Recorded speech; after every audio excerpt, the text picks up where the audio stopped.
some inspiration, maybe to cover up some of my speech anxiety stuff. And I looked at some quotes. The first was by, and my favorite, was by Barbara Ward, who's an author who's written books about the environment, mostly back in the 70s. And she said, "We've forgotten how to be good guests, how to walk lightly on the earth as its other creatures do." And then more direct from Gandhi, "Earth supplies enough to satisfy every man's need, but not everyone's greed." And I think those are particularly important things to remember during these times. I don't know how much you know about the Wicomico Environmental Trust, but it was founded in the mid-80s and was active until its founder, Ben Fissaro, who was a math professor at SU, left the area, and there was a period of near dormancy until it was revitalized by a new group of people with environmental concerns around the turn of the century. When I say turn of the century, I always think 1900. In 2010, WET hired its first employee with help from the Town Creek Foundation, who remains our primary funder.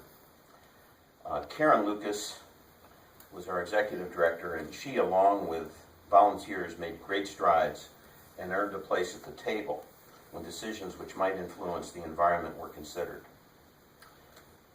This work led to a series of studies of the 3 sub-watersheds of the Wicomico River.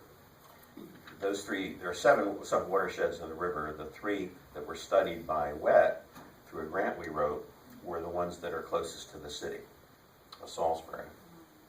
We developed a contract with the Center for Watershed Protection, and teams of local citizens, public employees, and the center staff, who were professionals, were organized by the Wicomico Environmental Trust and spent several days in the field looking at the sites where projects could be implemented to reduce pollution.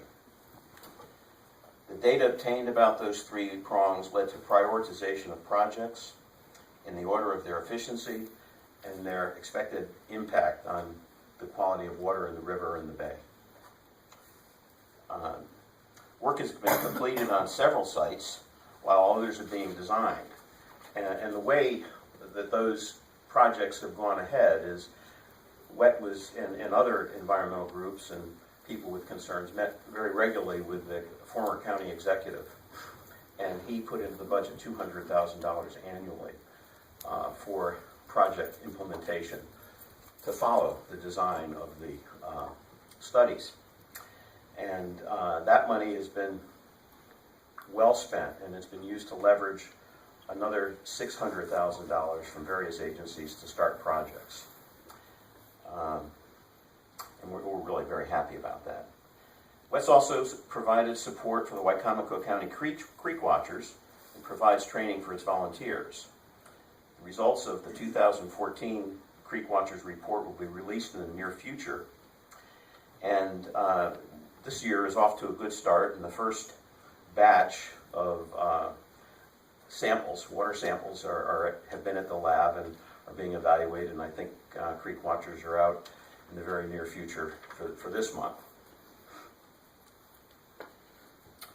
Last March, we held a forum, actually this past March, in support of the City of Salisbury's recent establishment of a stormwater utility fee, which will generate funds needed to maintain and rebuild the system, which is in places over 100 years old. There's a lot of leakage from these systems, and these efforts were promoted by WET through the forum and through letters and to the editor and calls to citizens to let the county officials and the city officials in particular know how they felt about this. And we're very pleased that the council voted unanimously to eliminate leakage into the river and bay. This past February, Karen Lucas, WET's director, resigned, but she left a strong foundation. And we moved to a period of transition, and the board of directors has 5 new members and they're a very active group, working hard to maintain projects that are underway. And just this past week, current and former directors, that's one of the really nice things about WET.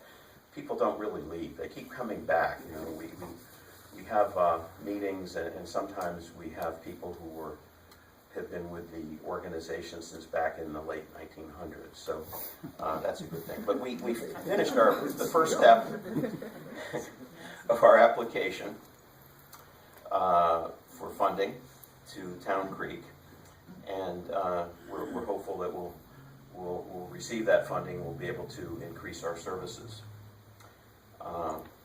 We're planning 3 fundraisers. On June 12th, we'll hold our 5th annual River Night at the Shorebirds, which is always a fun event.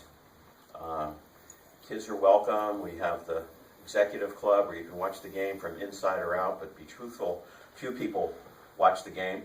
Most are busy talking and having a good time, and there's a nice buffet. So we're pleased with that. The second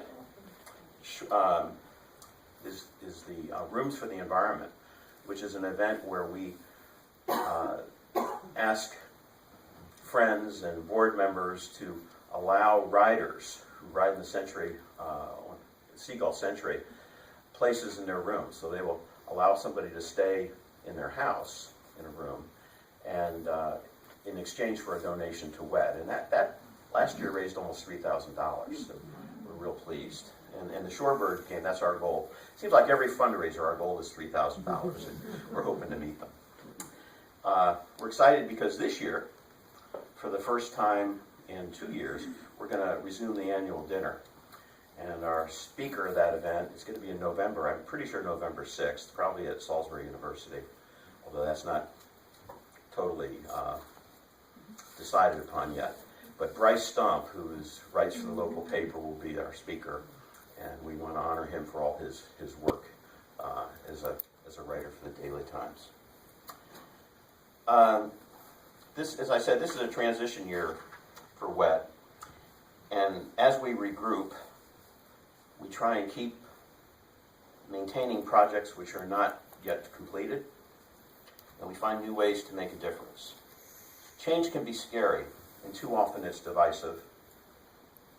We've advocated for smart growth, and other people have not been real happy with us, feel that, perhaps we're infringing on their property rights. So that's been an issue. It's been especially difficult with between environmentalists and agriculture on the shore.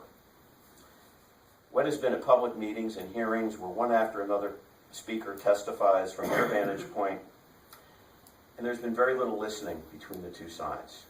And I'm part of that. I mean, at the times, you want to get your point across, and you don't really hear the needs of other people. We see a need now to be friends first, to find common ground whenever possible, when we might have disagreements. Change is incremental, but we need to pick up the pace when it comes to our stewardship of this planet. Projections need to be taken seriously, and that's not really a secret. Anytime you open almost any newspaper, you'll see within the first 3 or 4 pages an article about a threat to the environment. Most people seem to resist change, and perhaps the best way to begin is with things each of us do regularly. Yesterday morning, as I was thinking about being here today, my grandson, who's 10 years old, was teaching me how to play Pokemon. And I spilled my coffee. So I ran out into the kitchen and I grabbed paper towels. And as I'm running back to wipe up the mess, I see I have 3 paper towels. And I discovered that only 1 towel would be just fine. Generally, I would use all 3 and then just throw them all away. So I think that's going to be, while it's a small change, I think maybe it'll be a lasting change because it gets you thinking. It got me thinking about what I was doing each moment.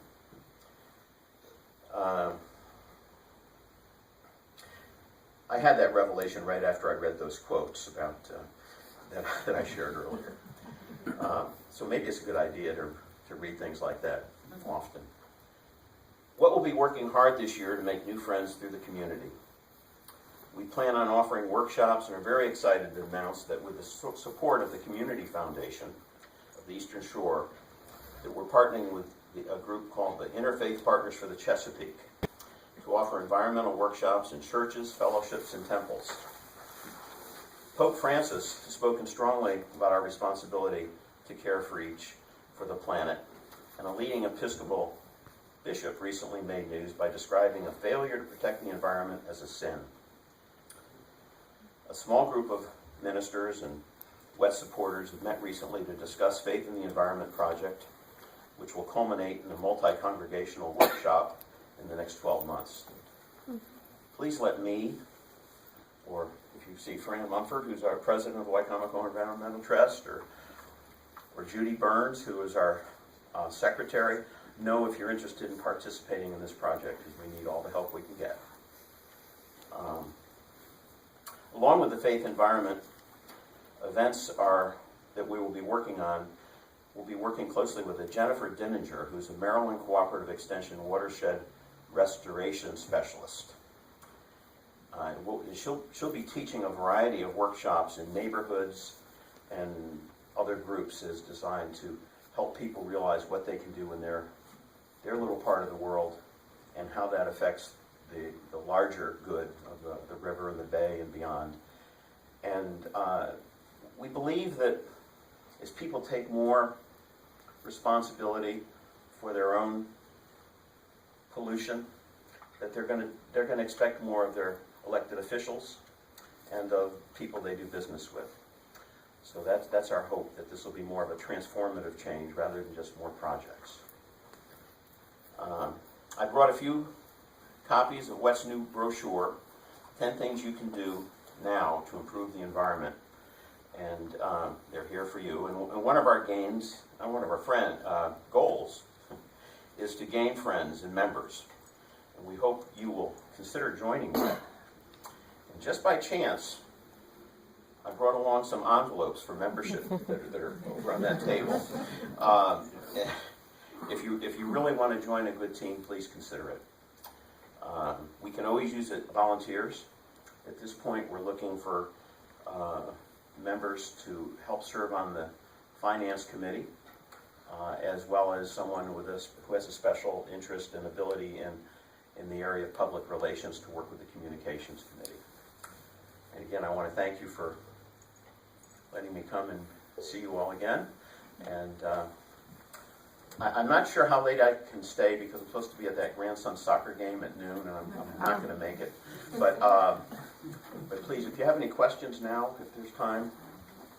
Can you speak to specifics that thank you, John. Thank you. Can you speak to some specifics that WET has accomplished? Okay. Yeah. Well, the first was the one of the things we're most proud of is the assessment of the three prongs of the lower part of the Wicomico River, where we had teams that went way up as far as the airport to study and take samples and to look for areas where we could find interventions which would make a difference. And those are the ones that are being prioritized right now and implemented. Another one is the support of the creek watchers, where they gather and meet with one of our volunteers who happens to be a SU instructor also, and has students engage the volunteers in ways to collect samples, where to bring them, arranging transportation, a lot of coordination work. We've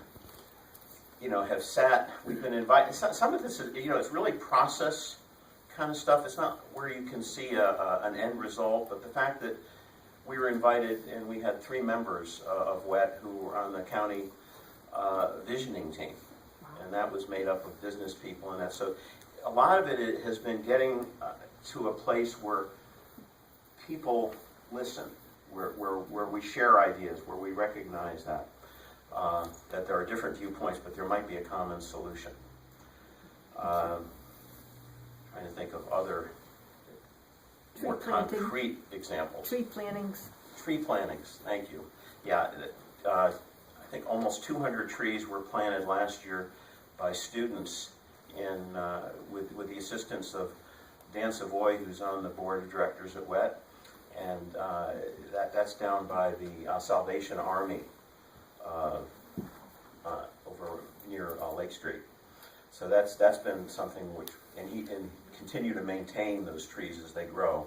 And I think I just heard the other day that we've lost 4 trees out of the 200 over a year and a half that it's been down. So that's been a nice thing. Membership has grown.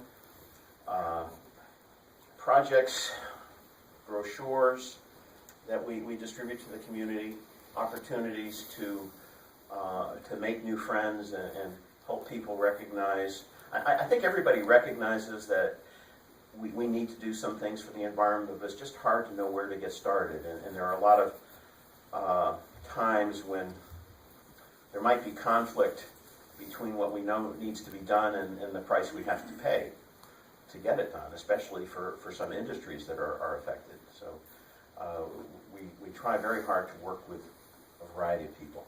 Thank you. Okay. Jackie? Oops. Larry, could you tell us, I'm quite loud. No. I'm tuned into Jackie. Could you tell us a little bit more about the workshops in the churches? Because I had seen the little article in your last newsletter and thought that sounded like such a good idea. Thank you.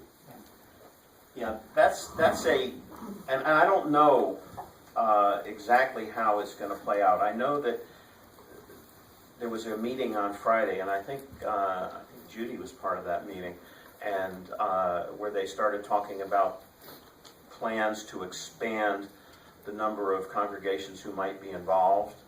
And I don't know if you actually, this is so new, I'm not even sure if you actually started thinking about the a date or anything like that. No, Brian and John are Okay. planning that, and it's mostly outreach at this point to different churches, But like you're doing today. yeah, it could be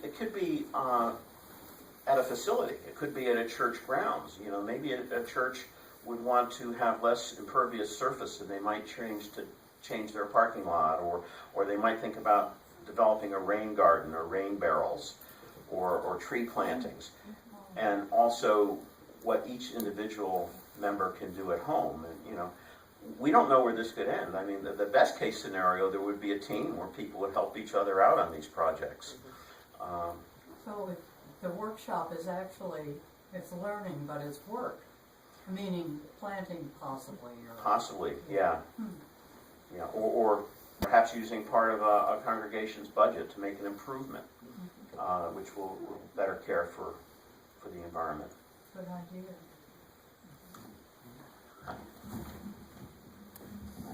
My new roommate, Becky Caffey, her son helped her build a cistern so she can water her garden and her trees from the rainwater. She used it for the first time last week. She was so excited and so tickled. And I just wanted to share that because it wasn't that hard to do, but you have to have some height. And but her son did a wonderful job. Well, that's nice. I'd love to know how to do that myself. You know, sounds great.